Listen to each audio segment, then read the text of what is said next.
insane. I'm an idiot. This is several things that I guess guys kind of need in a relationship of any form. You know, I've seen it in friends personally, and I've also know that this is pretty much true in romantic relationships. So, oh, here we go. Having their thirst quenched. Now, I know what that means, but you know, a lot of times when you're in an adult relationship, I mean like a grown adult relationship, hey man, you got thirst. Guys got thirst, and it's got to be quenched. You know, so that's pretty much what it means. Is, you know, he's got to be with in a, you know, of course it sounds more romantic wise than platonic wise, but he's got to be in a romantic relationship with somebody who can quench his thirst. You know, that's what it is. That's a part of what a modern man and woman relationship is nowadays. Is the thirst got to get quenched both ways. But oh boy, next one is, what was it now? It was the feeling of acknowledgement or validation. And what I mean when I say that is that guys need to be receiving that feeling that they're being acknowledged as a human being, as what they're doing, as their hard work and efforts are, you know, actually doing something good. It needs to be validated that they're a man, that they're doing something right, you know. And I think this works for both romantic and platonic, where your friends need to validate that what you're doing in your life is good, man. You know, keep up the good work. You know, you're working hard in school to get where you want to go or whatnot.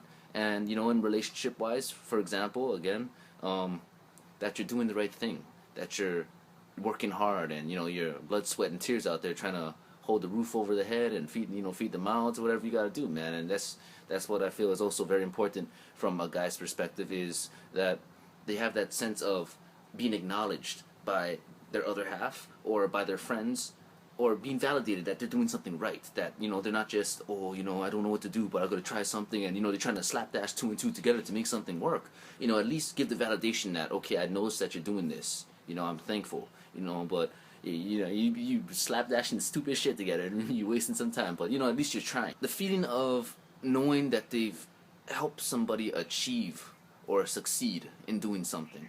Now, I know, it works in platonic and romantic. I feel it does, in a way where I know in platonic it works pretty well. Like, personally, I know that more than in romantic, but I'm pretty sure it works romantically with guys. But we kind of like that feeling that we've helped somebody achieve something, and without us they would not have been able to achieve it, that we were pivotal to their success, whether it was giving them advice or helping them out when they're down, and that advice being what they needed to, you know, get back up on the horse and keep riding, you know. And yeah, and for me, I know that that kind of thing makes me feel good, because that's part of what I feel a friend does for another friend, you know, platonically, is that we're not just there to take up space and talk story, but when one of us needs help, you know, we try our best to do what it takes to, you know, calm them down or give them advice or a different perspective on whatever they're going through their head or something, or, you know, maybe if they're having trouble at work, and, you know, troubleshoot it with them, you know, trying to help them through it. And in doing so, you feel like you're being a good friend, you know, you're helping them back onto their path, because somebody knocked the crap out of them and they rode down the side of the path all the way downhill like 20 feet onto the, you know, the mud on the bottom, and, you know, they need somebody to help them back up on the hill, you know, into the top of the path again. You know, that's yeah, I went a little bit far now, but, you know, that's what I feel is another important part about guys, platonically or romantically, is that they kind of need to feel like they're helping, you know, helping you, or are pivotal to your success. There we go. I don't know how else to put that, and I hope you guys understood that, because having an image being upheld. And what I mean when I say that is that when you notice a lot of guys out there, whether, well, more so in platonic, when you see it, you know, before, if you're trying to get into a relationship with someone, you're trying to get to know them, a guy, if you're a female, you know, you're noticing that he has a certain image, he walks a certain way, he talks a certain way, his hair is a certain way, the way he dresses, or the way his appearance is a certain way. And a lot of times for guys, we like to have that certain appearance upheld. We like to keep that image. You know what I mean? And it's kind of stupid. It's kind of surface level. I'm not going to say the word shallow, which I just said, but I'll reference the word surface level instead. You know, it's kind of surface level, but I don't know. That's just how us guys work, you know? And when I feel like with a lot of people I know personally, it's kind of sort of, when you look at it, but though they're not thinking of it that way, but it kind of seems that way, is that we kind of look for somebody who amplifies or who has the same image that we got, you know? And when you step back out at the third person, you look at them, they're kind of vibing the same image. You know, it's not two totally different people dressed totally different ways, slapdash together, and oh, look at that. You know, it's they kind of, you know, they got something similar going on, the way that they appear or their activities, which some activities deem that you dress a certain way, and that's just how they, you know, they've been dressing the whole time.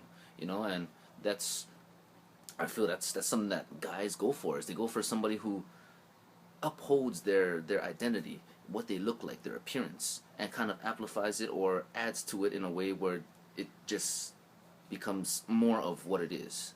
You know what I mean? I mean, yeah, that's kind of, but yeah, being able to be oneself, you know, and I feel that's very important because everybody should be able to be comfortable with who they are and to be themselves in any sort of relationship, whether it's platonically or romantically, but without having to worry about offending or crossing lines, you know, stepping on people's toes, whatever you want to call it.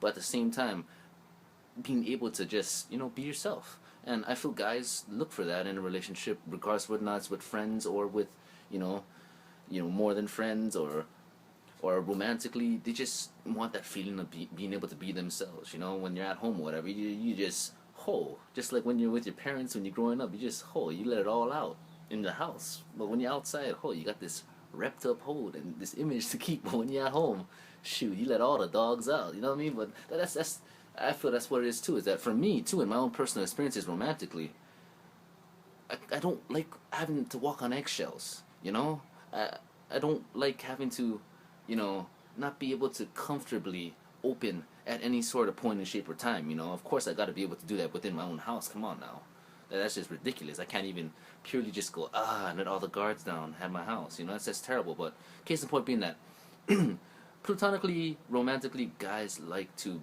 be able to know that they can be themselves, who they are naturally, and a lot of times in, you know, platonic relationships that guys share with other guys or girls or whatever, they kind of levitate towards the certain people within that group a lot of times, that they can just be themselves. They're completely comfortable being who they are. They can just you know, whatever, and they're completely comfortable a lot of times. If you think about it, if you look at it closely and you examine your own group of friends, it's different. Not everybody always is exactly equal with everybody else all the time, every time. Sometimes there's certain people who levitate or who are more closer to others than you know, certain others, but we're all in the same group kind of thing, you know. But yeah, I'll catch you guys later with the part 2 of all this because my memory is terrible and I gotta go to work.